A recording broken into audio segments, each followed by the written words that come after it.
चले जी। सब लोग बिस्मिल्लाहिर्रहमानिर्रहीम। अस्सलाम वालेकुम everyone. My name is Yasir Yamin and I'll be giving you an introduction session on the paper Strategic Business Reporting of ACCA. I welcome you all.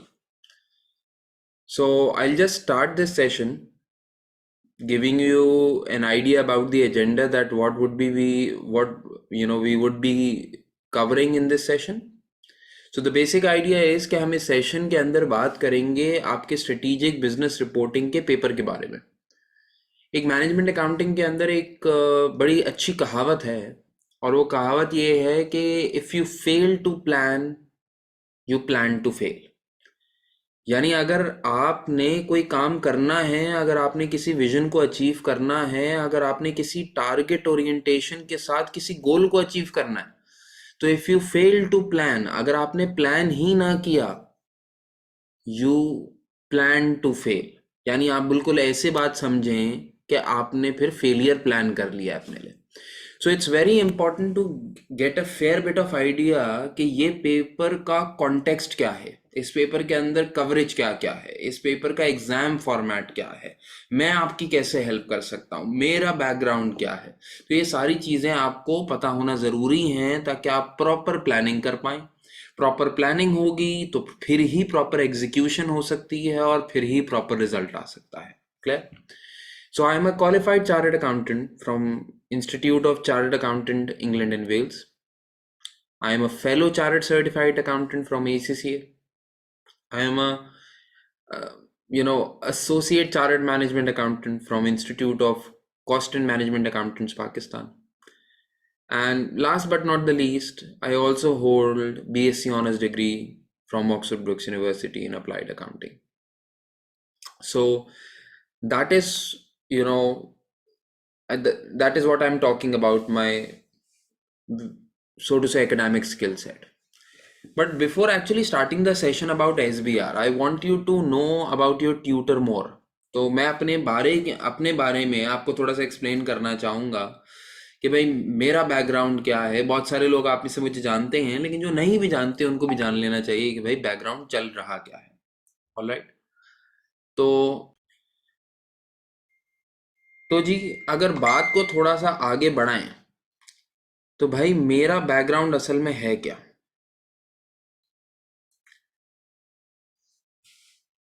सबसे पहली बात जो मैं आप लोगों के साथ शेयर करना चाहूँगा, वो मैं शेयर करना चाहूँगा कि मैं काम कब से कर रहा हूँ। देखिए, I have been teaching for more than the last 10 years, professionally teaching for more than the last 10 years. अगर मैं ओवरऑल टीचिंग एक्सपीरियंस लगाऊं तो वो तो कहीं 14-15 साल के ऊपर जाके बैठता है, क्योंकि मैंने अपना जो करियर स्टार्ट किया वो मैंने ओ लेवल्स पढ़ाया, मैंने ए लेवल्स पढ़ाया, मैंने डिफरेंट कोर्सेज पढ़ाए। लेकिन अगर मैं अपनी प्योर प्योर आपके कोर्स वाली प्रोफेशनल टीचिंग की बात करूं तो I have been teaching since 10 years.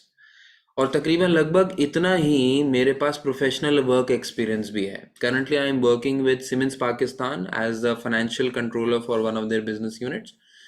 So I have rich work experience. तो मेरे पास बहुत अच्छा ब्लेंड है दो चीज़ों का। एक तो आपको बातें कम्युनिकेट करने का एक टीचिंग एक्सपीरियंस, साथ साथ जो मेरा कॉम्पिटिटिव एडवांटेज है वो मैं समझता हूँ बहुत बड़ा कॉम्पिटिटिव एडवांटेज ये है कि एक सॉलिड बैकग्राउंड है प्रोफेशनल वर्क एक्सपीरियंस का। यानी whatever I tell you is based on certain experiences, based on certain facts. यानी वो जो सारी बातें, वो सारे अकाउंटिंग स्टैंडर्ड जो मैं आपसे डिस्कस कर रहा हूँ, वो कहीं ना कहीं मैंने अपनी ज़िंदगी के अंदर खुद से अप्लाई किए हुए हैं। तो मुझे लगता है कि मैं आपको शायद एक बेटर बैकग्राउंड दे पाऊंगा। So over the years, I've seen, this blend work quite well. Many of my students have scored very good marks. I've been blessed with such good students who have scored many very good marks. Some have got, nationwide positions as well. And to be very honest, असल बात तो देखो students की होती है। मेरा उसके अंदर कहीं ना कहीं कुछ ना कुछ हद तक रोल होगा, लेकिन असल जो बात है वो मैं फिर भी अपना सारा क्रेडिट देता हूँ उन स्टूडेंट्स को जिन्होंने राइट टाइम पे राइट मेहनत की। और जो प्लान हमने मिलके बनाया था पेपर को पास करने के लिए, उन्होंने सबसे बेहतर मैनर के अंदर उस प्लान को एग्जीक्यूट किया, and hence they got the relevant positions. मेरे अगर आप टीचिंग एक्सपीरियंस की बात करें तो इस टीचिंग एक्सपीरियंस के अंदर एक बहुत बड़ी वैल्यू एडिशन इस बात की भी है, और ख़ास तौर पे वो वाली वैल्यू एडिशन मुझे एसबीआर के पेपर के अंदर बड़ा एज देती है। वो ये है कि I have been mentoring OBU students since past many years. So वो जो नरेशन वाला पॉइंट ऑफ व्यू है ना, वो जो सेल्फ रिफ्लेक्शन वाला पॉइंट ऑफ व्यू है ना, कि भाई जो आप सोच रहे हैं, जो आपको समझ में आता है, जो आपने पढ़ा है, वो पेपर के अंदर जाके रिफ्लेक्ट भी कर पाए, वो वाली बात कम्युनिकेट भी कर पाए। तो वो जो मेरे इतने सालों की वो जो ओबीयू के स्टूडेंट्स के साथ मेंटोरिंग की एफर्ट है ना, वो भी मुझे लिखवाने के अंदर, ड्राफ्टिंग के अंदर, नरेशन के अंदर बड़ा एक एज दे देती है। और शायद ये भी एक बहुत बड़ी रीज़न है पास्ट के अंदर जो हमने सक्सेसेस देखी। अगर आप मेरे थोड़े से अलमनाई फीडबैक के ऊपर गौर करें तो many of students have given me various feedbacks. बहुत सारे फीडबैक को देख के अंदाज़ा ये लगाया जाता है कि जब लोग पेपर पास कर लेते हैं तो हमें क्रेडिट देते हैं। बहुत सारे लोग बोलते हैं कि सर आपने बड़ा अच्छा पढ़ाया, बहुत सारे लोग ये बोलते हैं कि सर आपने हमारे ऊपर मेहनत बहुत ज़्यादा की, बहुत सारे लोग ये बोलते हैं कि सर आपकी एग्जाम्पल से बात समझ में आ गई, बहुत सारे लोग ये बोलते हैं कि आपकी कमिटमेंट से हमारी बात समझ में आ गई। और बहुत सारे लोग यहाँ तक कह देते हैं कि अगर आप ना होते तो हमसे पेपर ही ना निकलता, जिससे मैं बिल्कुल बात अग्री नहीं करता। मेरी जगह कोई भी और होता तो खैर से अगर आपका पेपर निकलने वाला होता तो निकल जाता। लेकिन मैं आपके सामने ना एक बात बड़ी वाजे करना चाहता हूँ। ये सारे जो आप चंद स्नैपशॉट्स देख रहे हैं जो स्टूडेंट्स का ट्रू फीडबैक है, मेरे लिए सच बात ये है कि मेरे लिए क्वालिटी असेसमेंट का जो पैरामीटर है ना, वो इन चंद स्नैपशॉट से कहीं ज़्यादा है। हाँ, ये मैं चाहता हूँ कि मेरे सारे के सारे स्टूडेंट्स राइट टाइम के ऊपर अपनी अपनी फर्स्ट अटेम्प्ट्स के अंदर सारे के सारे पेपर पास करें, लेकिन मेरा ये परफॉर्मेंस क्राइटेरिया ये है कि आई रियली वांट टू सी कि आज से जब 4 साल बाद, 5 साल बाद या ऑनवर्ड, जब आप अपने करियर के अंदर थोड़ा सा कम से कम आगे बढ़ चुके होंगे, अगर 4 या 5 या 6 साल बाद कभी जाके आपने मुझे रिवर्ट किया और आपने मुझे कोई मैसेज लिखा, या अगर आपने मुझे कॉल करके बोला ना कि सर अगर आपने पढ़ाया तो मुनासिब ही था, लेकिन वो जो आपने बातें हमें सिखाई, वो जो सीख आपने हमें दी, वो हमारी ज़िंदगी के अंदर बड़ी काम आ रही है, या वो बिल्कुल रेलेवेंट बातें हैं जो कि आपने अपने लेक्चर्स के अंदर बताई और प्रैक्टिकली हमने वही होते हुए देखा, वो जो फीडबैक मुझे आपसे चाहिए ना, अगर वो फीडबैक मुझे मिल गया तो मैं समझता हूँ यार ये अपनी सारी मेहनत अभी की सफल है। ये सारी मेहनत अभी की सफल हो जाएगी। कोई व्हाट्सएप मैसेज ना भी आता तो अगर आप अल्टीमेटली अपने करियर के अंदर जहां आपने रियलिटी में परफॉर्म करना है, यानी बियॉन्ड एसीसी एग्जामिनेशन, अगर आप वहां सक्सेसफुल हो गए और उसके अंदर मेरी थोड़ी सी भी कंट्रीब्यूशन काउंट हो गई, तो मैं समझता हूँ कि फिर इसका मतलब मैंने अपनी स्किल्स को, मैंने अपनी बात को, मैंने अपनी एफर्ट को सही यूटिलाइज किया। शायद मेरे लिए परफॉर्मेंस का क्राइटेरिया ये नहीं है कि सिर्फ आपका पेपर पास हो जाए। तो जैसे कि मैंने अभी आपको अलमनाई फीडबैक के थ्रू बताया कि बहुत सारे लोगों ने बहुत सारी अच्छी अच्छी बातें ओवर द टाइम की हुई हैं, and I am thankful to them. लेकिन देखिए, मैं कम से कम एक ऐसा ट्यूटर हूँ जो कि सिर्फ शुगरी चीज़ें या सिर्फ ब्लूमिंग फ्लावर्स दिखा के आप लोगों को बिल्कुल भी गुमराह नहीं करना चाहता। सच बात यह है कि फीडबैक के अंदर भी there are outliers. If I move on, तो एक फीडबैक आप टुवर्ड्स द एंड भी देखें, तो सच बात यह है कि जितनी भी आप अपने वर्क एक्सपीरियंस बता दें, जितना भी आप अपना प्रैक्टिकल बैकग्राउंड बता दें, जितनी भी आप अपनी ज़िंदगी की अभी तक की अचीवमेंट्स बता दें, सच बात यह है कि स्ट्रेटेजिक बिजनेस रिपोर्टिंग का पेपर एक प्रोफेशनली टेक्निकल पेपर है। एक्सटेंसिव कोर्स है, मुश्किल पेपर आता है, यानी इस पेपर को पास करने के लिए आपको सिर्फ मेरी मेहनत की ज़रूरत नहीं है। यकीन करें, आपको सिर्फ अपनी मेहनत की ज़रूरत भी नहीं है, बल्कि आपको इन दोनों के साथ साथ आपको अकल की भी ज़रूरत है। अगर आप फीडबैक देंगे तो इस फीडबैक के अंदर बहुत सारे लोग आजकल एसबीआर के पेपर के अंदर ये कहते हैं कि सर पेपर आता था लेकिन पेपर लेंदी था, सर पेपर आता था लेकिन सर अच्छा टाइम मैनेज नहीं कर पाए, सर पेपर आता था लेकिन अगर जरा सी और मेहनत कर ली होती, यानी वही बात, अच्छी प्लानिंग कर ली होती, तो sir paper done and dusted हो जाता, बिल्कुल निकल जाता, शायद प्लान अच्छा नहीं कर पाए। यानी सच बात यह है कि सारी बातें एक तरफ, सच बात यह है कि this is a very professional paper. और अगर आप सोचें तो किसी भी चार्टर्ड अकाउंटेंट की जिंदगी के अंदर ये आखिरी लम्हा है जब आप आईएएस और आईएफआरएस और रिपोर्टिंग की इंतहा के ऊपर जा रहे हैं। तो इसमें तो कोई शक ही नहीं है, कोई ब्लूमिंग फ्लावर्स वाली बात नहीं है कि ये बहुत टेक्निकली रिसोर्स रिक्वायर्ड पेपर है। इसके अंदर आपको जान लगा के ही पढ़ना पड़ेगा, वरना ये गेम नहीं हो सकती है। नाउ अगर इतना इंट्रोडक्शन सेट कर ही दिया है, इतना मोमेंटम सेट कर ही दिया है, तो अपनी बात को थोड़ा सा और आगे बढ़ाते हैं और हम आगे चलते हैं, उस पेपर के बारे में सुनते हैं जिस पेपर के ऊपर इतनी तमहीद बांधी जा रही है। ये पेपर बेसिकली है क्या? देखें, अगर मैं आपके पूरे स्ट्रेटेजिक बिजनेस रिपोर्टिंग के कोर स्ट्रक्चर को ब्रॉड कैटेगरीज के अंदर डिवाइड कर दूं, तो मैं आपको 6 हेड्स बताऊंगा एसबीआर के पेपर के। अच्छा, ये बिल्कुल ना समझिएगा कि आपके एसबीआर के पेपर के अंदर 6 टॉपिक्स हैं, ऐसा बिल्कुल भी नहीं, 600 टॉपिक है। लेकिन अगर उन सारे एरियाज को हम ब्रॉडली कैटेगराइज करें, मैक्रो लेवल के ऊपर कैटेगराइज करें, ताकि आपके लिए थोड़ा सा हजम करना आसान हो जाए, तो I would categorise SBR's whole course into at the very least 6 categories. ये सबसे पहली जो आपकी ब्रॉड कोर्स आउटलाइन के अंदर जो सबसे पहला पॉइंट है ना, वो आपका पॉइंट है IASB, यानी international accounting standards boards conceptual framework. आपका सबसे पहला स्टेपिंग स्टोन है IASB के पब्लिश किए गए कॉन्सेप्चुअल फ्रेमवर्क की नॉलेज होना। अब सवाल ये है कि सर ये कॉन्सेप्चुअल फ्रेमवर्क है क्या? आई एम वेरी श्योर कि बहुत सारे लोगों ने अपनी प्रीवियस स्टडीज से कॉन्सेप्चुअल फ्रेमवर्क को ऑलरेडी कैरी किया हुआ होगा, लेकिन आपको कॉन्सेप्चुअल फ्रेमवर्क की बेसिक के साथ साथ उसकी इंपॉर्टेंस भी पता होना जरूरी है। आप याद करें ना, तो कॉन्सेप्चुअल फ्रेमवर्क के अंदर कवर हुआ था कि फाइनेंशियल स्टेटमेंट की फंडामेंटल क्वालिटेटिव कैरेक्टरिस्टिक्स क्या होती हैं, एनहांसिंग क्वालिटेटिव कैरेक्टरिस्टिक्स क्या होती हैं, जो एसेट लाइबिलिटी इक्विटी इनकम और आपके एक्सपेंसेस हैं इनकी डेफिनेशंस क्या होती हैं, ये जो मटीरियलिटी का मतलब क्या होता है, ये सारी चीज़ें कॉन्सेप्चुअल फ्रेमवर्क के अंदर कवर होती हैं। But you need to understand the whole purpose why there is a conceptual framework. देखिए, आप ऐसे समझें कि कॉन्सेप्चुअल फ्रेमवर्क जो है ना, किबला है। किबले बोले तो यानी उस तरफ मुंह करके चलना है, वो सीधा रास्ता है, वो सिरात मुस्तकीम है। Ultimate goal is your conceptual framework. हाँ, उस गोल तक पहुंचने के लिए, उस गोल को अचीव करने के लिए, उसकी खुशनुदी हासिल करने के लिए आपको चंद प्रैक्टिसेस, चंद सुन्नतें फॉलो करना पड़ेंगी। तो ये जो आप आईएएस और आईएफआरएस पढ़ते हैं ना, international accounting standards, international financial reporting standards, आप समझ लेंगे ये सारी प्रैक्टिसेस हैं, ये सारी सुन्नतें हैं। लेकिन अल्टीमेटली जो बात है वो बात है कॉन्सेप्चुअल फ्रेमवर्क। देखिए, कॉन्सेप्चुअल फ्रेमवर्क किसी भी अकाउंटिंग स्टैंडर्ड की बाउंड्री सेट करता है, उसका क्वालिटी पैरामीटर सेट करता है।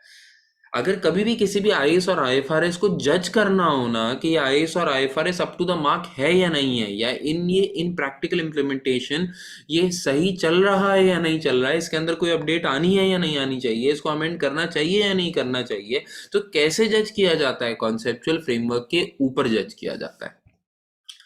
तो बहुत सारे लोगों की ओवर द ईयर्स मैंने ये देखा है कि गलत एक अंडरस्टैंडिंग ये डेवलप हो जाती है कि यार आईएएस और आईएफआरएस सब कुछ है, कॉन्सेप्चुअल फ्रेमवर्क तो आईएएस की कोई ब्रांच होगी या आईएएस से निकल के बना होगा। ऐसा बिल्कुल नहीं है।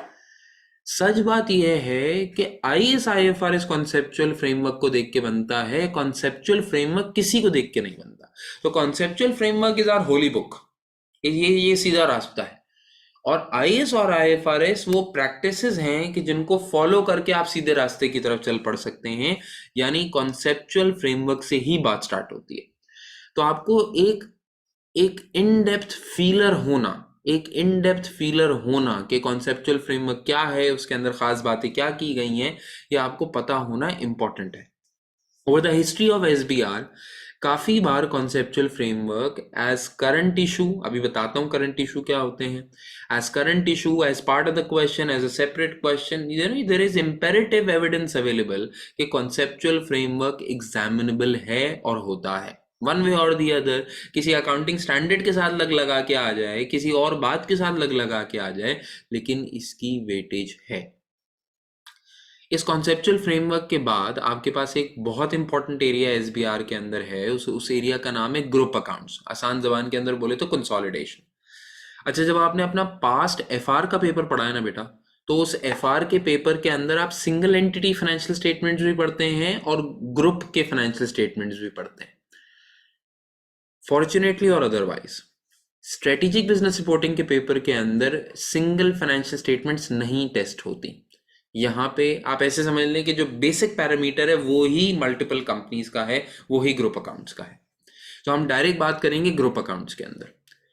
अच्छा, जब हम ऑल्दो के अभी हम डिटेल के अंदर बात करने वाले हैं कि कंसोलिडेशन यानी ग्रुप अकाउंट्स के टॉपिक के अंदर क्या क्या कवर होता है, लेकिन एक बेसिक फीलर आपके दिमाग में ये होना चाहिए कि कंसोलिडेशन पूरी टेस्ट होती है, इंतहा तक टेस्ट होती है एसबीआर के अंदर। यानी बेसिक लेवल वाली भी टेस्ट होती है, एडवांस लेवल वाली भी टेस्ट होती है, जो आपने ऑलरेडी पढ़ी हुई है वो भी टेस्ट होती है, जो नहीं पढ़ी हुई है वो भी टेस्ट होती है। यानी ग्रुप अकाउंट्स एक सॉलिड 30 मार्क का पोर्शन होता है ऑलमोस्ट आपके एग्जाम के अंदर। तो it is it has a weightage of approximately 30%, 30% आप कंसोलिडेशन रख लें। ठीक होगी बात। इसके अलावा पहला क्या है आपके कोर्स के स्ट्रक्चर के अंदर, आपको कॉन्सेप्चुअल फ्रेमवर्क पता हो, आपको कंसोलिडेशन आती हो। तीसरी आपको चीज चाहिए आईएएस और आईएफआरएस की rote knowledge, not only rote knowledge but in depth knowledge. तो आपको डिफरेंट अकाउंटिंग स्टैंडर्ड्स, अगेन कुछ वो जो आपने पहले पढ़ ली हैं और फिर कुछ वो जो आपने अभी पढ़ने हैं, आपको आईएएस और आईएफआरएस की नॉलेज होनी चाहिए, अच्छी नॉलेज होनी चाहिए, डिस्क्रिप्टिव नॉलेज होनी चाहिए, और ऐसी नॉलेज होनी चाहिए, ऐसी नॉलेज होनी चाहिए कि जैसे आप किसी और को पढ़ा सकें। सिर्फ ये नॉलेज नहीं होनी चाहिए कि भाई हाँ ये किसी आईएएस और आईएफआरएस में लिखा हुआ है। आपको ये भी नॉलेज होनी चाहिए कि यार जब ये आईएएस या आईएफआरएस में कोई बात की गई थी या कोई अपडेट लाई गई थी या कोई इन्हेंसमेंट बताई गई थी तो उसके पीछे अंडरलाइन कॉन्सेप्ट क्या था। अगर आपको किसी चीज के दुनिया में आने का अंडरलाइन कॉन्सेप्ट पता होगा तो आप आने वाली बिजनेस प्रॉब्लम्स को रियल लाइफ में भी और एग्जाम लाइफ के अंदर भी बेहतर सॉल्व कर पाएंगे। ठीक होती है बात। तो अभी हम बात करते हैं कि कौन कौन से आईएएस और आईएफआरएस आपके कोर्स में कवर्ड है। एक चौथा एरिया जो कि आपके स्ट्रेटेजिक बिजनेस रिपोर्टिंग के पेपर के अंदर होगा वो होगा एथिक्स का area, ethics and professional principles. देखिए, एथिक्स का एरिया वो एरिया है जो कि अक्सर कभी कभार बहुत सारे अकाउंटेंट्स जब एग्जाम दे रहे होते हैं ना, हम लोग तो इसको बाय द वे ले लेते हैं, अब ये तो एथिक्स का एरिया है, इसमें तो अच्छी अच्छी बातें करनी होंगी। लेकिन मैं आपको अपनी जिंदगी के एक्सपीरियंस से बता सकता हूँ कि ethics is very important and specially very important for chartered accountants. जब इंशाल्लाह ये एथिक्स का एरिया पढ़ेंगे ना तो मैं आपको अपनी ज़िंदगी के एक्सपीरियंसेस कुछ शेयर करके आपको अंदाज़ा दिलाने की कोशिश करूँगा कि अगर आपको किसी ने आज कम उम्री के अंदर, कम उम्री कह लें या पढ़ाई के वक्तों के अंदर, अगर आपके अंदर किसी ने ये तरबियत इनबिल्ट ना की हो कि आपने ज़िंदगी के अंदर मौका होने के बावजूद और पकड़े नहीं जाओगे इस बात की कंफर्मेशन के बावजूद, अगर आपकी एथिकल तरबियत ना की गई हो एज चार्टर्ड अकाउंटेंट, तो आपकी जिंदगी में ऐसे कितने मौके आते हैं कि आप जरा सा कोई एक एबीसी काम करेंगे और उससे क्रिएटिव अकाउंटिंग की राह हमवार हो जाएगी। आप अल्टीमेटली ना चाहते हुए भी उस राह पे चलना स्टार्ट हो जाएंगे जिसपे आपने ओरिजिनली शायद प्लान भी नहीं किया होगा। तो एक अकाउंटेंट को जो है ना हमेशा ये मेक श्योर करना है कि वो आपकी अपने बिजनेस की प्रॉफिटेबिलिटी के बारे में सोचे, जो अपने एम्प्लॉयर के कमर्शियल सक्सेस के बारे में सोचे, शेयर होल्डर रिटर्न के बारे में सोचे, लेकिन उन सारी सोच के अंदर आपको अल्टीमेटली एथिकल रहना है। और वो एथिकल रहना है अपने प्रोफेशनल प्रिंसिपल्स को फॉलो करते हुए।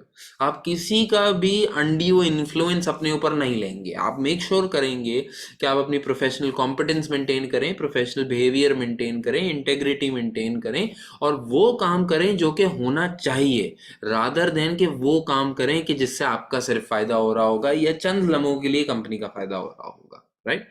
तो ये आपकी तरबियत का पार्ट है एथिक्स, और इंशाल्लाह ताला very interesting topic, very interesting area, very good questions come in SBR. इंशाल्लाह ताला this is one of the areas जिसको आपको पढ़ने में ना बहुत मजा आएगा, बहुत मजा आएगा। सही। अच्छा, फिर आपके कोर्स आउटलाइन के अंदर एक एरिया बेटा ये भी है जो कि एरिया है analysis and interpretation of financial statements. शायद आपको ये हेडिंग देख के ऐसा लग रहा होगा, ये हेड देख के ऐसा लग रहा होगा कि सर इसका मतलब इस एग्जाम के अंदर भी रेशोज टेस्ट होने वाले हैं।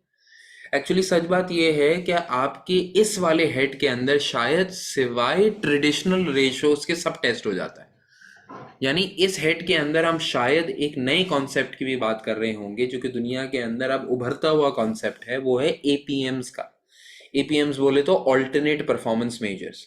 Alternate performance measures are all those performance measures that are not normally used but are alternative to the traditional academic ratios.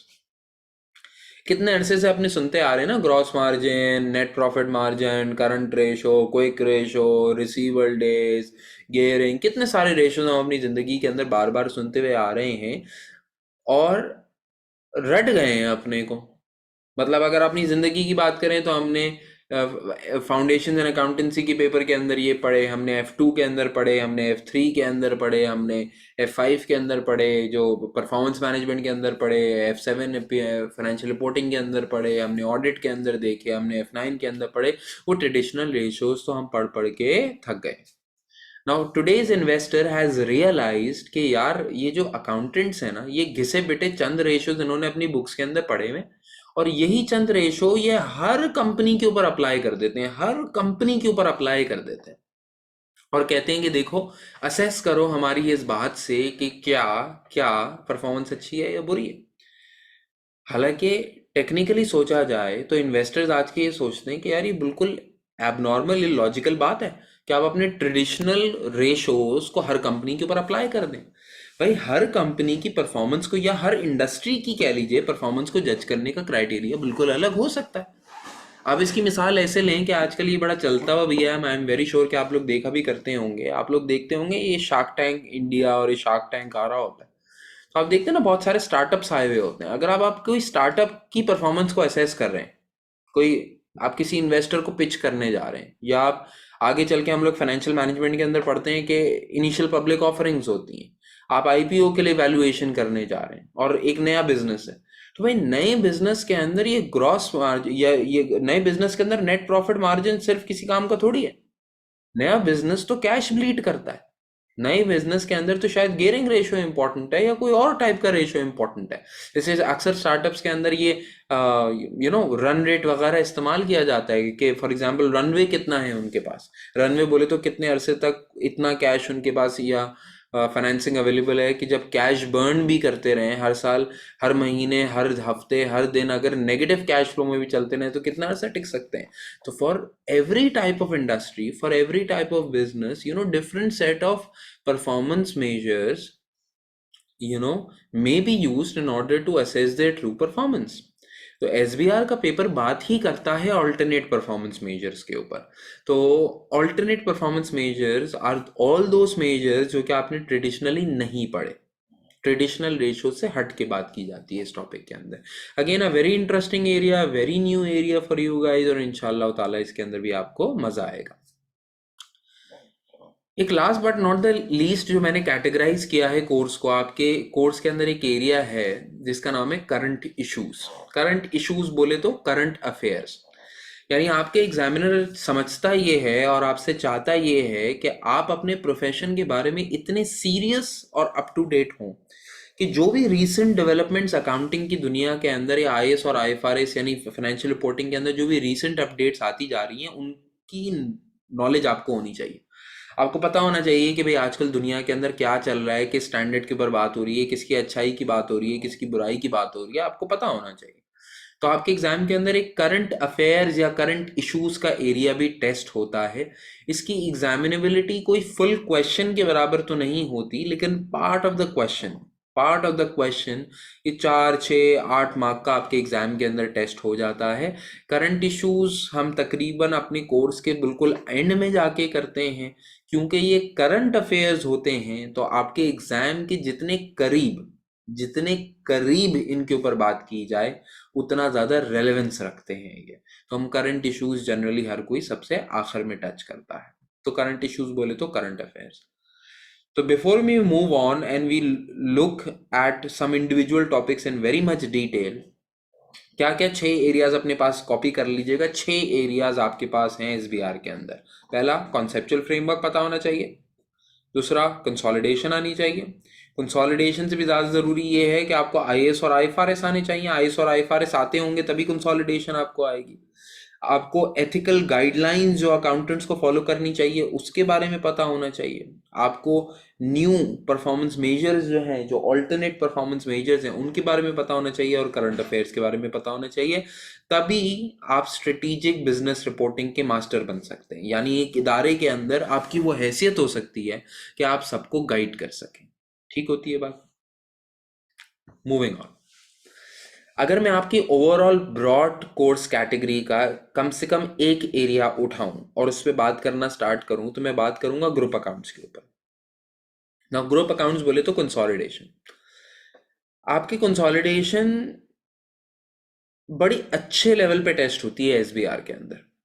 यानी एक एरिया तो वो है कि अगर आप नोट करें, there is the area of basic consolidation. Basic consolidation वो एरिया है आपकी कंसोलिडेशन का जो कि आपके पुराने एफआर के पेपर से कैरी फॉरवर्ड हुआ है। हाँ, कि कब कंट्रोल आता है, कब सिग्निफिकेंट इन्फ्लुएंस होता है, कब आपको गुडविल कैसे निकाली जाती है, उसकी इम्पेयरमेंट कैसे होती है, फेयर वैल्यू एडजस्टमेंट्स कैसे होती हैं, एसोसिएट्स के साथ अपस्ट्रीम डाउनस्ट्रीम ट्रांजैक्शंस कैसे होती हैं, एसोसिएट होता कौन है, वो सारी बातें जो आप एफआर में पढ़ चुके हैं वो सारी की सारी एसबीआर के पेपर में भी हैं। और यकीन जानिए कि टेस्ट भी होती हैं। बल्कि मेरा अपना तो हमेशा से मानना ये है, और जब मैं आपको पास पेपर्स कराऊंगा तो आपको ये लगेगा भी कि एक्चुअली तो असल रोल है ही बेसिक्स का। अगर आपकी बेसिक्स ऑफ कंसोलिडेशन अच्छी हैं तो डेफिनेटली आपका बाकी सब अच्छा है। ऐसा हो ही नहीं सकता कि आपकी बेसिक्स अच्छी हो लेकिन आपका एसबीआर वाला एरिया अच्छा ना हो, यानी वो जो एडवांस कंसोलिडेशन है वो आपकी अच्छी ना हो। ऐसा पॉसिबल ही नहीं है। असल बात है बेसिक कंसोलिडेशन। अब परेशान कौन बात यह है कि यार ये जो बेसिक कंसोलिडेशन है ये तो बेसिक है, ये तो F7 वाली है, FR वाली है, तो हम भूल चुके हैं सर। फिकर नॉट, आपके कोर्स के अंदर कंप्लीट बेसिक कवर है। यानी इतनी ज्यादा बेसिक कवर है कि आपको परेशानी इस बात की होगी कि यार ये तो बहुत ज्यादा पढ़ा दिया है, बहुत कम पढ़ाने की चिंता आपको नहीं होगी। That I can assure you of. Clear होती है बात? तो हम स्टार्ट करेंगे अपनी कंसोलिडेशन बेसिक कंसोलिडेशन से। लेकिन उस बेसिक कंसोलिडेशन के अंदर हम नए एडवांस फ्लेवर्स ऐड करते चले जाएंगे। जैसे मिसाल के तौर पे एक एरिया आप लोग पढ़ेंगे मेरे साथ इंशाल्लाह, आईएफआरएस 11 की बात है, ये जॉइंट अरेंजमेंट्स। अब ये जॉइंट अरेंजमेंट्स क्या होते हैं, एक ब्रीफ आपको ओवरव्यू दूं। अगर बिल्कुल लेमैन लैंग्वेज के अंदर भी बात करें तो अगर एक कंपनी किसी और कंपनी के अंदर 51% यानी सिंपल मेजॉरिटी उस कंपनी के अंदर शेयर होल्डिंग हासिल कर ले तो हमारे पास कंट्रोल आ जाता है। बात समझ में आती है ना? मैं डिटेल फैक्चुअली बात नहीं कर रहा भाई, लेकिन बिल्कुल लेमैन बात करते हैं। तो अगर एक कंपनी किसी और कंपनी के अंदर 51% शेयर हासिल कर ले तो इसका मतलब ये हुआ कि हमारे पास कंट्रोल आ जाता होगा। अच्छा, अगर ए कंपनी बी कंपनी के अंदर फॉर एग्जाम्पल सिर्फ 49% शेयर्स एक्वायर कर ले, 49% इक्विटी एक्वायर कर ले, तो इसका मतलब कंट्रोल नहीं आता होगा। एक कंपनी किसी और कंपनी के अंदर मेजॉरिटी शेयर्स एक्वायर कर ले तो शायद कंट्रोल आ जाता होगा, मेजॉरिटी शेयर्स ना एक्वायर करे तो शायद कंट्रोल नहीं आता होगा। तो इसी बात से एक सवाल ये पैदा होता है कि अगर एक कंपनी किसी और कंपनी के अंदर 50% शेयर्स एक्वायर कर ले तो क्या होगा? भाई देखें, पहले सिनेरियो में आपके पास 51% था, किसी और के पास 49% था, तो आप बने कंट्रोलिंग इंटरेस्ट, आपने कंसोलिडेशन करनी है, सामने वाला नॉन मेजॉरिटी में है, नॉन कंट्रोलिंग इंटरेस्ट है, वो कंसोलिडेशन नहीं करेगा। ठीक। एक सिनेरियो ये हो सकता है कि भाई आपके पास 49% हो, किसी और के पास 51% हो, तो उसके पास कंट्रोल होगा, वो कंसोलिडेशन करेगा, आप मैक्सिमम एसोसिएट अकाउंटिंग करेंगे, कंसोलिडेशन नहीं करेंगे। लेकिन अगर कभी ऐसा सिनेरियो हो जाए कि आपके पास भी 50% शेयर होल्डिंग है और दूसरे के पास भी 50% शेयर होल्डिंग है, तो टेक्निकली ना उसके पास कंट्रोल है क्योंकि वो मेजॉरिटी नहीं है, ना आपके पास कंट्रोल है क्योंकि आप भी मेजॉरिटी नहीं है।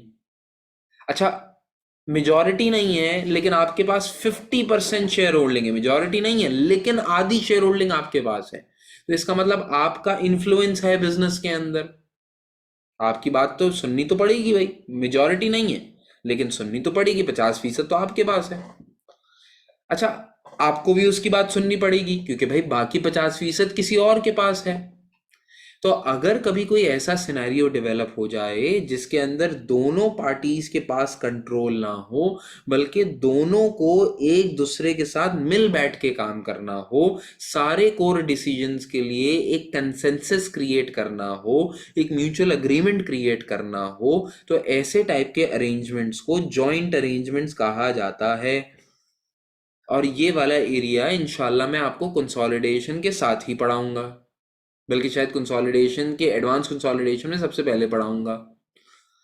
तो कंसोलिडेशन तब स्टार्ट होती है जब आपके पास कंट्रोल हो, यानी ले मैन लैंग्वेज के अंदर मेजॉरिटी शेयर्स हो, ले मैन लैंग्वेज के अंदर, और ना हो तो या तो एसोसिएट अकाउंटिंग होती है या तो जॉइंट अरेंजमेंट्स होती है। इस बारे में बात करेंगे। फिर एक और एरिया है held for sale and discontinued operations का IFRS 5, ये पढ़ेंगे आप कंसोलिडेशन के अंदर। हाँ, फिर इसी तरह एक एरिया है स्टेप एक्विजिशंस का। स्टेप एक्विजिशन क्या होती है कि for example there is one company, P company, उसने किसी कंपनी के अंदर पहले 30% एक्वायर किए और बाद में चल के 20% एक्वायर किए। तो अगर आप किसी कंपनी के अंदर 21% एक्वायर किया, अगर आपने किसी कंपनी के अंदर let us suppose 51% share holding acquire की, लेकिन एक्वायर करने का तरीकेकार ये था कि आपने टप्पा खा के एक्वायर किया है। टप्पा खा के बोले तो स्टेप्स के अंदर एक्वायर किया है, कि पहले उस कंपनी को अपनी एसोसिएट बनाया, उसके ऊपर इन्फ्लुएंस पाया, फिर उसके बाकी इन्वेस्टर्स को घेर के उनके शेयर्स भी खरीद लिए ताकि कंट्रोल आपके पास आ जाए।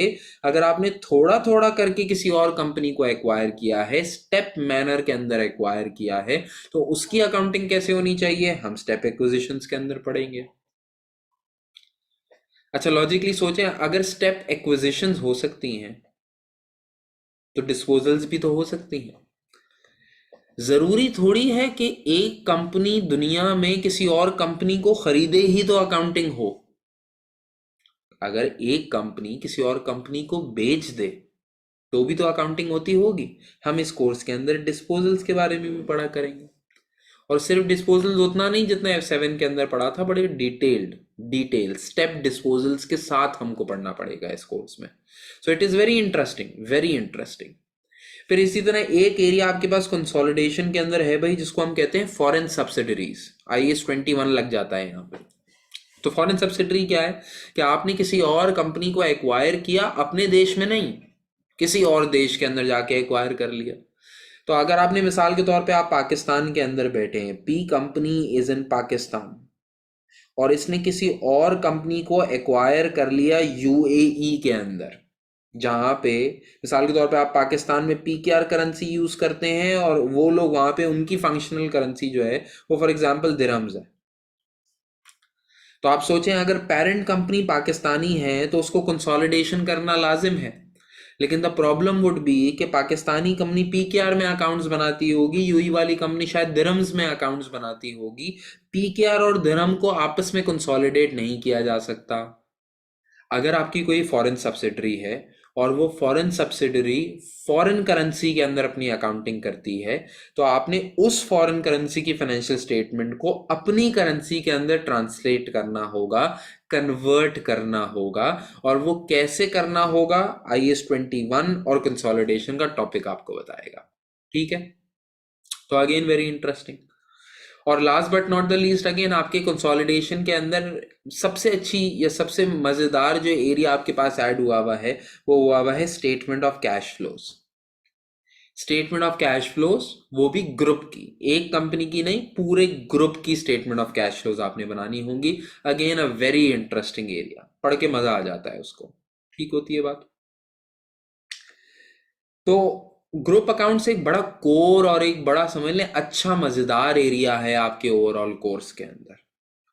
और आपके पेपर की भी अच्छी बात यह है कि आपका पेपर ओवर द इयर्स बड़ा डेवलप हो चुका है। आपके पेपर के अंदर, आपके ECC के पेपर के अंदर कंसोलिडेशन वो ट्रेडिशनल जमानों की तरह नहीं आएगी कि मतलब आपने एक बैलेंस शीट को दूसरी बैलेंस शीट के साथ ऐड ही करना है और करके दिखाना है तो आपको मार्क्स मिलेंगे।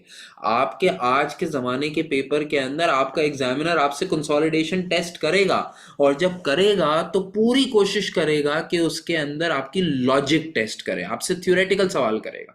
यानी अक्सर लोग तो ये कहते हैं, कहते हैं एसबीआर का पेपर देख के कि यार इसमें तो कैलकुलेटर ले जाने की भी जरूरत नहीं थी, क्योंकि एग्जामिनर ने बोला करके नहीं दिखाओ, करोगे कैसे वो बताओ। और शायद सही भी है। एसबीआर भाई एक स्ट्रेटेजिक लेवल का पेपर है। यानी आप ऐसे समझें कि आप किसी कंपनी की चीफ अकाउंटेंट हैं या आप किसी कंपनी के सीएफओ हैं। तो अगर आप किसी कंपनी के सीएफओ हैं तो आपको खुद एक्सेल खोल के सारी कंसोलिडेशन खुद थोड़ी कर रहे होंगे।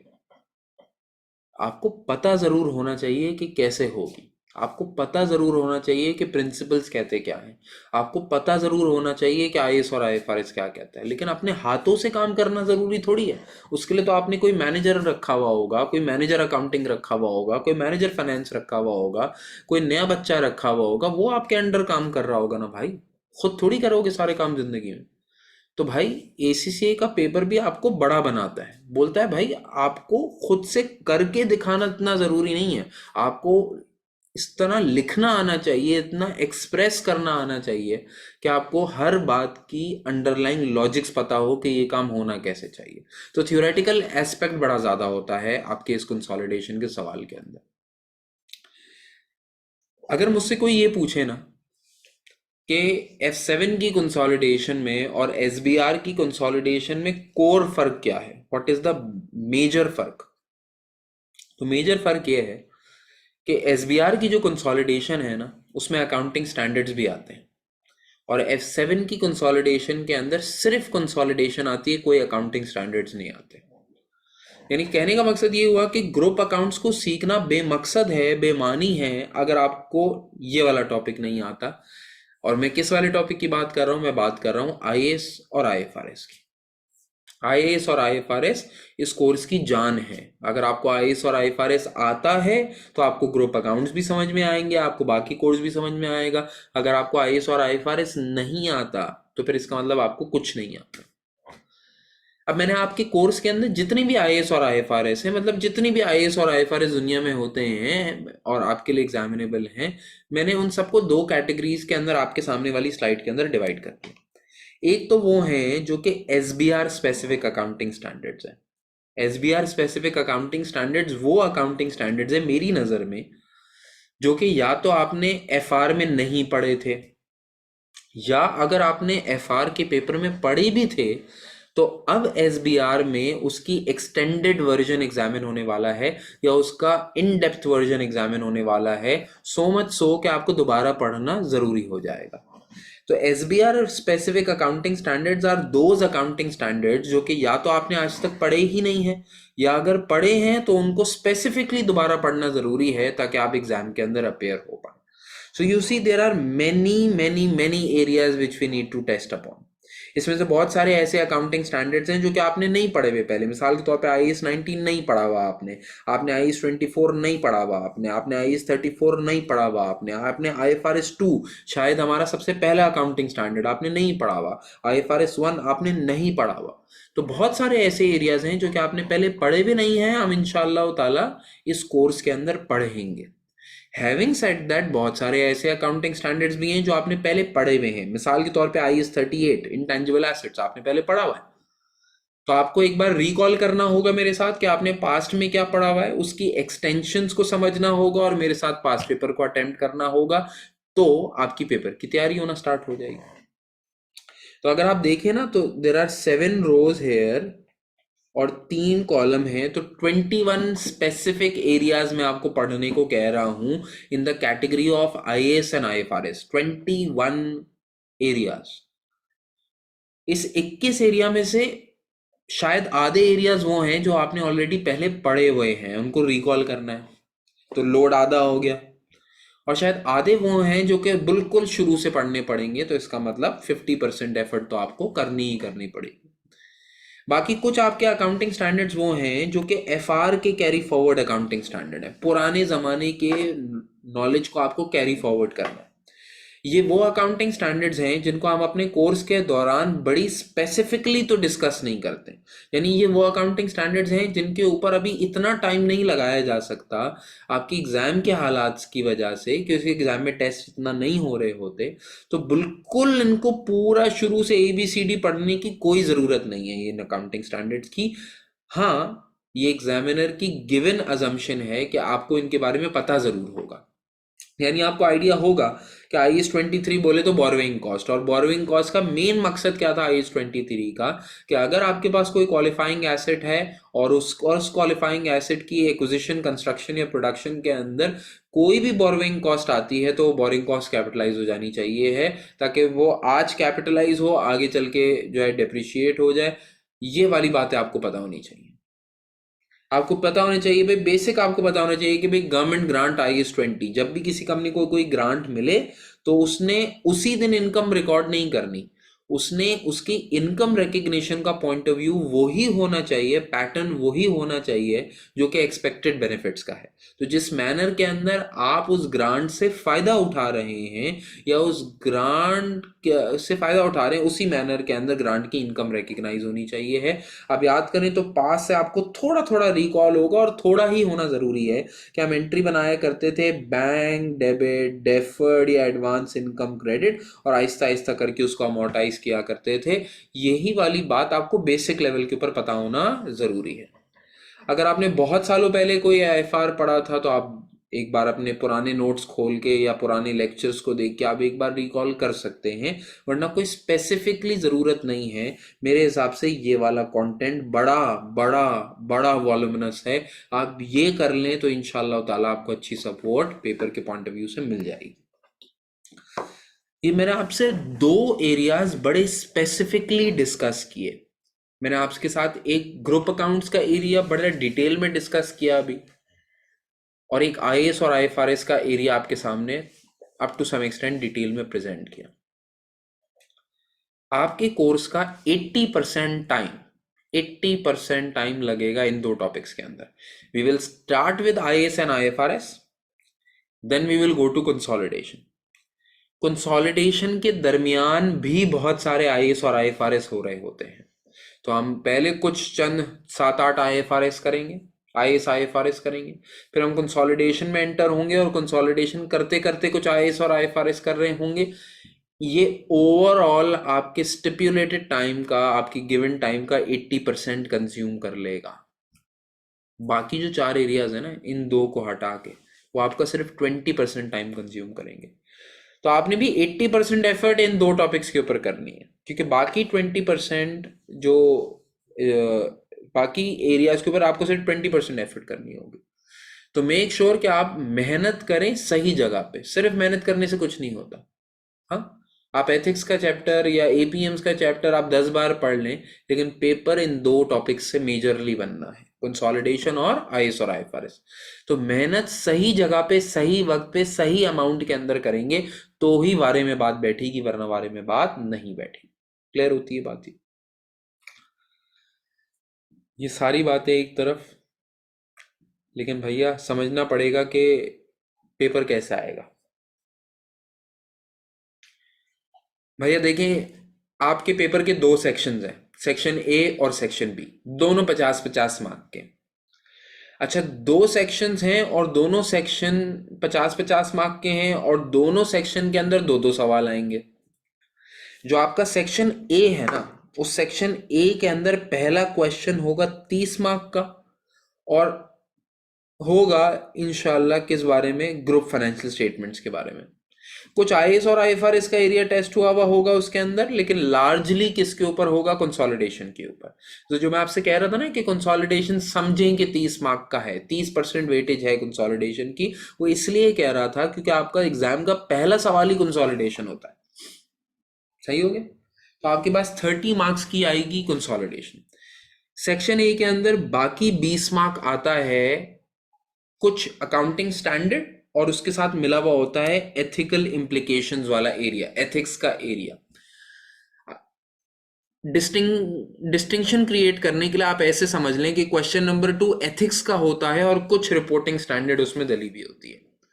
तो जो पहला सेक्शन ऑफ योर एग्जाम है 50 मार्क का, उसमें एक कंसोलिडेशन और एक एथिक्स आएगा, और कुछ अकाउंटिंग स्टैंडर्ड्स की बात छिड़ी हुई होगी, लार्जली कंसोलिडेशन और एथिक्स।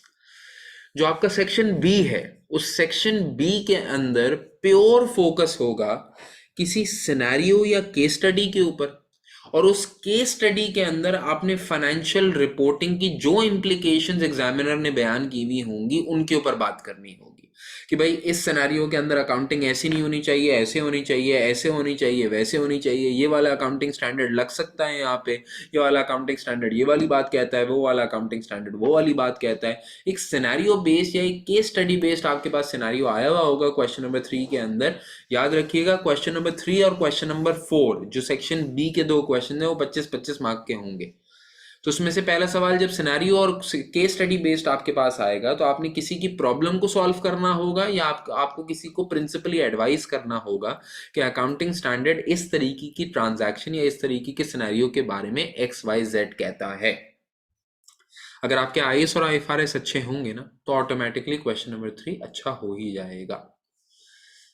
जो आपका क्वेश्चन नंबर 4 है, जो आखिरी सवाल है आपके एग्जाम का, वो किसी IAS और IFRS के ऊपर भी आ सकता है। उसमें इंटरप्रिटेशन ऑफ फाइनेंशियल स्टेटमेंट्स, याद है, APMs वाला एरिया भी टेस्ट हो सकता है, और उसके अंदर करंट इशू, करंट अफेयर भी टेस्ट हो सकता है। एक्चुअली करंट अफेयर्स जो है ना, वो करंट इश्यूज जो हैं वो सेक्शन ए में भी टेस्ट हो सकते हैं, सेक्शन बी में भी टेस्ट हो सकते हैं। हिस्टोरिकली देखा जाए तो अक्सर सेक्शन बी में टेस्ट हुए हैं।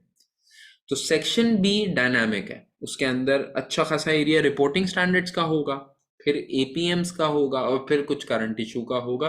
तो आपका बाकी सारा course other than consolidation and ethics, आपका बाकी सारा कोर्स का एग्जामिन हो रहा होगा सेक्शन बी के अंदर, क्वेश्चन 3 और क्वेश्चन 4 के अंदर। तो बिलीव यू मी, अगर मैं आपको इन सारी बातों का लुब्बे लबाब बोलूं, सारी बातों का लुब्बे लबाब बोलूं, तो आपका SBR का पेपर इंशाल्लाह लजीज मुश्किल नहीं होगा, मुश्किल नहीं होगा। इतनी मेहनत आपके पास होगी इंशाल्लाह कि आपको पेपर की पढ़ाई, पेपर का कंटेंट मुश्किल नहीं लगेगा इंशाल्लाह।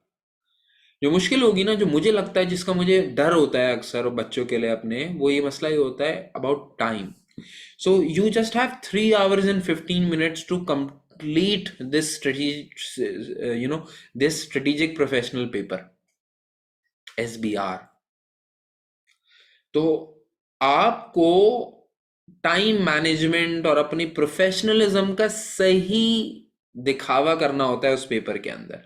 अगर आप रट्टे मार के गए हुए हैं, अगर आप सिर्फ पढ़ाई करके गए हुए हैं, अगर आप किसी गीक की तरह गए हुए हैं और आपका अपर चैम्बर नहीं चलता, अगर आप मौके के ऊपर चौका नहीं लगा सकते, अगर आप सही वक्त पे सही फैसला नहीं कर सकते, तो फिर आपके लिए ये पेपर मुश्किल हो जाएगा।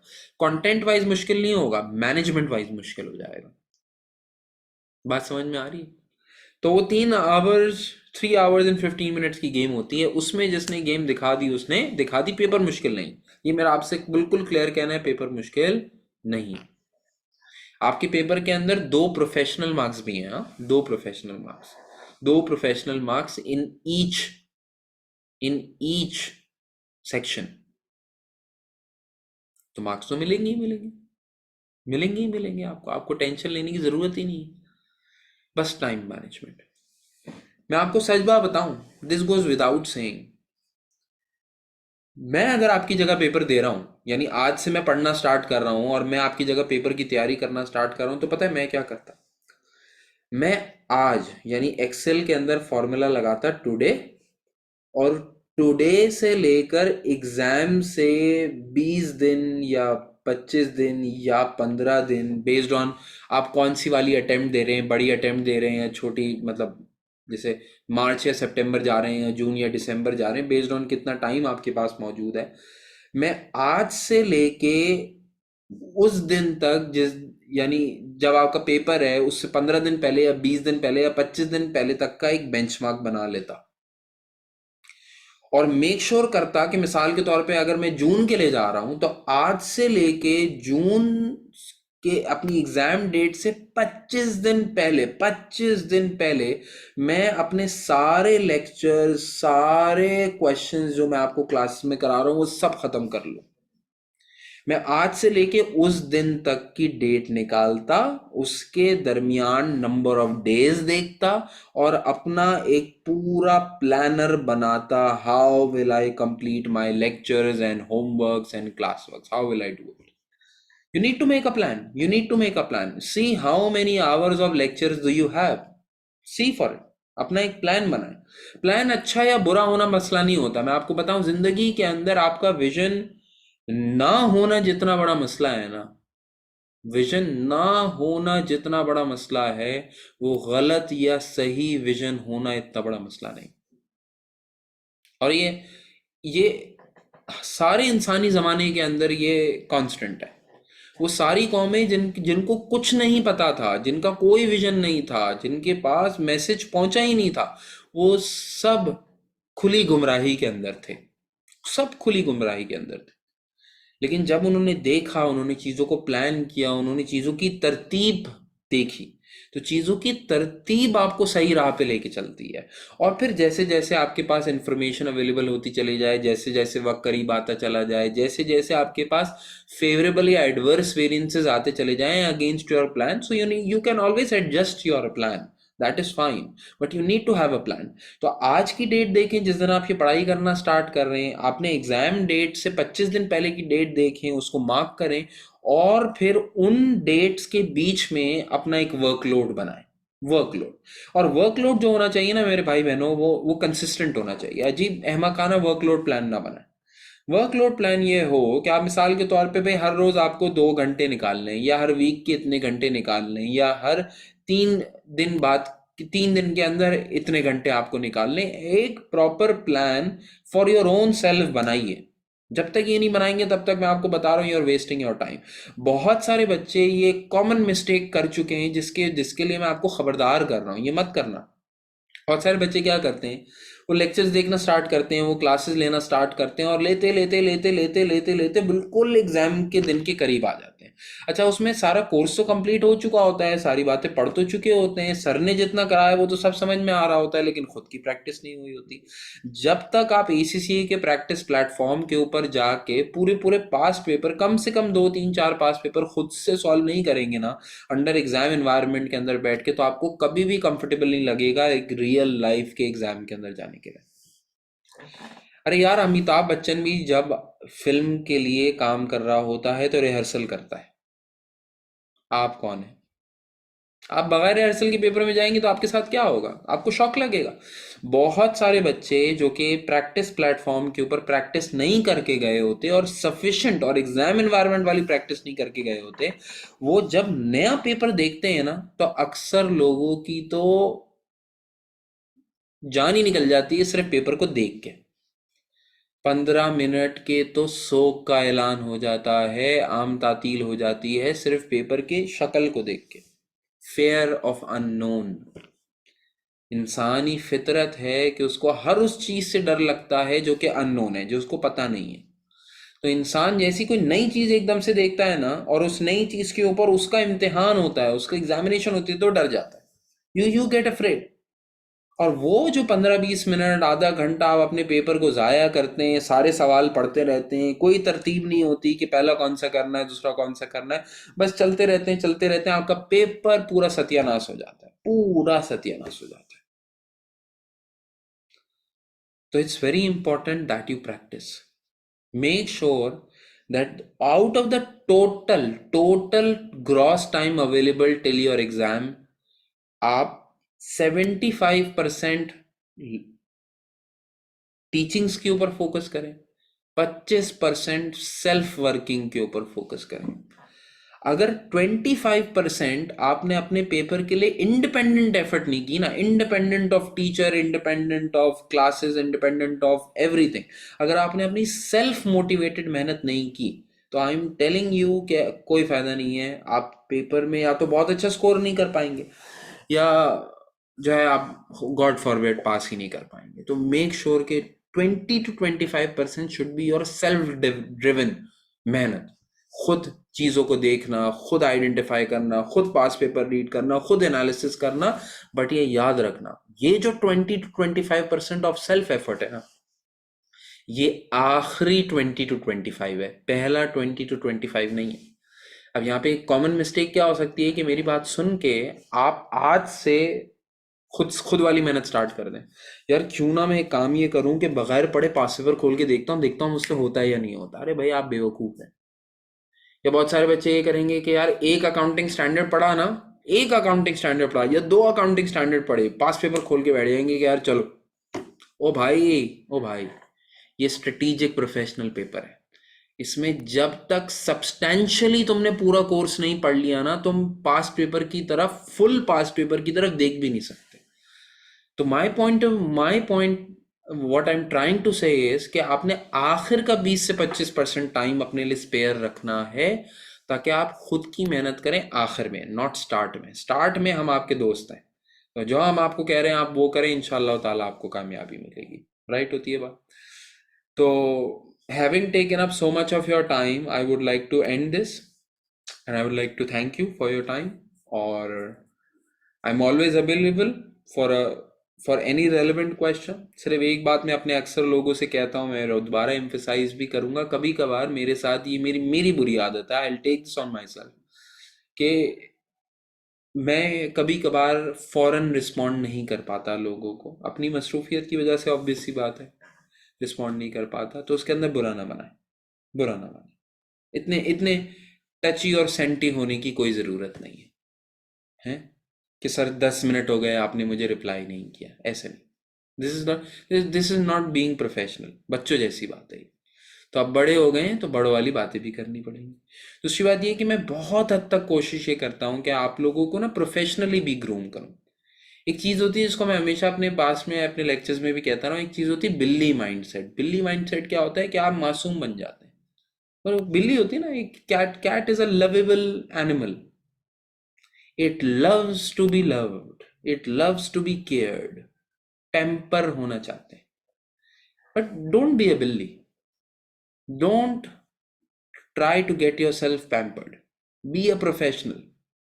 चार्टर्ड अकाउंटेंट बनने जा रहे हो, चार्टर्ड अकाउंटेंट, बहुत सौ में से सबसे क्लेवर होगे, बहुत सौ में से सबसे तेज होगे, बहुत सौ में से सबसे शातिर होगे। और शातिर जो है ना, सिर्फ दिखने से नहीं बनते, शातिर अकल से बनते हैं, समझ से बनते हैं। तो whenever you talk to anyone, your teacher, your colleagues, your anywhere you work, you have to make sure कि सवाल बराए सवाल ना हो। I mean just try to think. मुझे, मैं आपको समझा इसलिए रहा हूँ कि कभी कभार ऐसा होता है ना कि हम भी देखें, इंसान ही है, हमें लोग कांटेक्ट करते हैं और 2-2 3-3 4-4 8-8 10-10 मिनट के जो है वो वॉइस नोट्स भेजते हैं, और उनके उनके बात में सवाल भी होता है और खुद ही जवाब भी दे रहे होते हैं। तो वो क्या होता है कि आपका और मेरा दोनों का टाइम ज़ाया होता है। तो it's good to ask questions, I promote you to ask questions, but don't ask questions which are pretty much self explanatory, कि यार मतलब what answer can I give about it. जैसे मेरे मिसाल के तौर पे कभी मेरे पास कोई मैसेज आता है कि sir can I prepare SBR in 1 week, अब और आगे कह भी रहे होते हैं I think it's very difficult, but you answered yourself it is very difficult. ऐसा नहीं करना आपने। तो आई ट्राई माई सेल्फ, मैं अपने आप को काम रखने की कोशिश करता हूँ।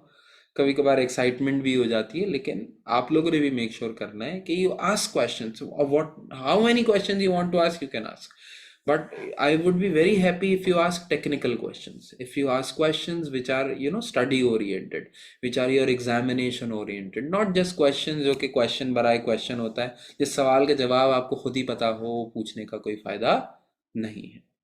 ठीक होगी बात ये। तो थैंक यू वेरी मच, इंशाल्लाह ताला फिर आप लोगों से मुलाकात होगी। आप लोग आगे बढ़िए, जो भी बात हो गिवन पर्टिकुलर्स के ऊपर आप लोग मुझे कांटेक्ट कर सकते हैं। थैंक यू वेरी मच, अल्लाह हाफिज़, टेक केयर।